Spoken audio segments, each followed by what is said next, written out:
ఈరోజు పవిత్ర పంచదార్ల కొండలపైన అక్రమ మైనింగ్ చేసి ఇక్కడ పురాతనమైన ఆలయం సుమారు 1300 సంవత్సరాల క్రితం నిర్మితమైన ధర్మలింగేశ్వర స్వామి ఉమా సమేత ధర్మలింగేశ్వర స్వామి ఆలయాన్ని విధ్వంసం చేసే విధంగా దీని పవిత్రతని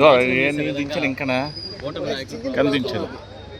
ఎక్కడన్నా తప్పు జరిగితే ఆ ప్రజాప్రతినిధులు వాళ్ళే అక్రమ మైనింగ్ చేయడం, ధర్మలింగేశ్వర స్వామిని సేవించుకుంటారనేది ఇక్కడ అందరూ చెప్తున్నారు. కార్తీక మాసం అయితే వేలాది మంది వస్తారు, రోజు వందల్లో వస్తారు అన్నమాట.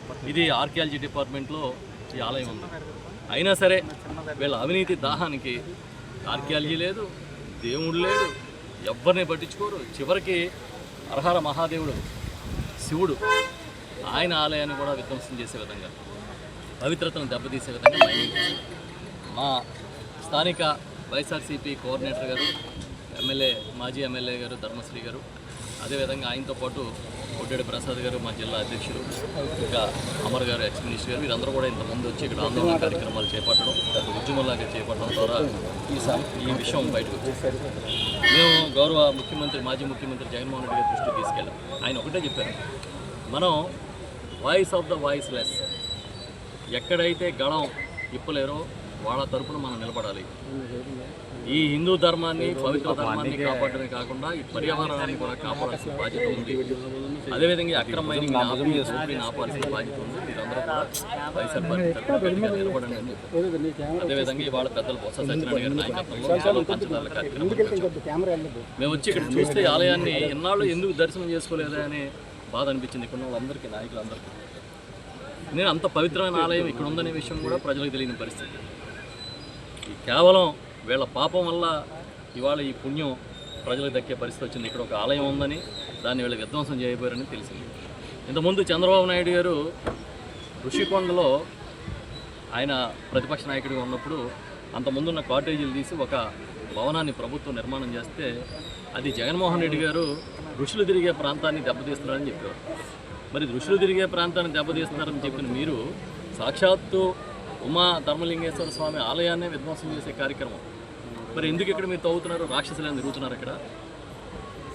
ఇవాళ మేము నో మైనింగ్ జోన్గా ప్రకటించమని వైఎస్ఆర్ పార్టీ డిమాండ్ చేశాం. మేము డిమాండ్ చేసినప్పుడు ఇప్పుడు నిన్నేం చెప్తున్నారు? వైఎస్ఆర్ పార్టీ డిమాండ్ అని కాదు కానీ మేము ఆలోచిస్తున్నామంట. మీరు ఆలోచించినప్పుడు ఎందుకు ఇచ్చారు పర్మిషన్? వాళ్ళు అక్కడ అక్రమ మైనింగ్ జరిగిందని అందరూ ఒప్పుకుంటున్నారు, కలెక్టర్తో సహా. ఎవరి మీద యాక్షన్ తీసుకుంటున్నారు, ఎవరి మీద క్రిమినల్ చర్యలు తీసుకుంటున్నారని అడుగుతున్నాం. ఈ సీఎం రమేష్ గారు ఇంతవరకు ఎందుకు రెస్పాండ్ అవ్వలేదు? Ruthvik constructions and mining company వాళ్ళదే అంటున్నారు. ఇంకో లక్ష్మీ నరసింహ మినరల్స్ అనే కంపెనీ కూడా ఆయన పిఏ పేరును ఉందంటున్నారు. మరి స్వయంగా ఆయన పేరునే అప్లై చేసుకుని, ఆయనే తవ్వుకుని, ఆయనే అమ్ముకుని ఏం చేద్దాం అనుకుంటున్నారు? అంటే విశాఖపట్నం ఈ ప్రాంతాన్ని, ఉత్తరాంధ్ర ప్రాంతాన్ని దోచుకోవడానికి అనువుగా ఉందని ఈ కూటమి నాయకులు భావిస్తున్నారా? మరి స్థానిక శాసనసభ్యుడు ఇంత జరుగుతుంటే ఆయన ఎందుకు రెస్పాండ్ కాలేదు?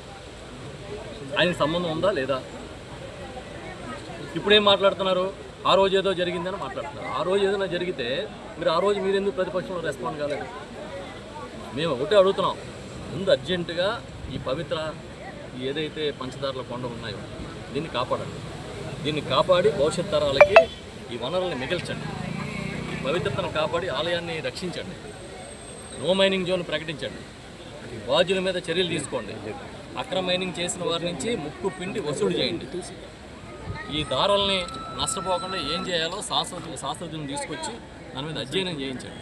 ఎందుకంటే ఇవన్నీ కూడా మనకి వారసత్వ సంపద, తరతరాలుగా వస్తున్న ఈ సంపదను కాపాడుకోవడం మానేస్తే ఇంకేం మిగులుతుంది?